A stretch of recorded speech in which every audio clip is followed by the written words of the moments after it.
Okay. Corona. Minadilte. Nadidris. Il va prendre une nadidite, nadidris. Non, ça gars, ça va pas Il va faire. Dios te puede decir que tú sientes que la gente no te quiere perdonar. Dios es más grande que cualquier persona.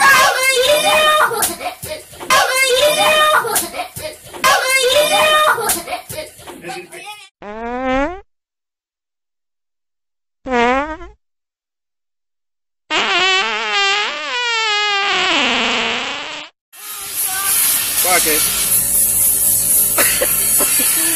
Corona. Mas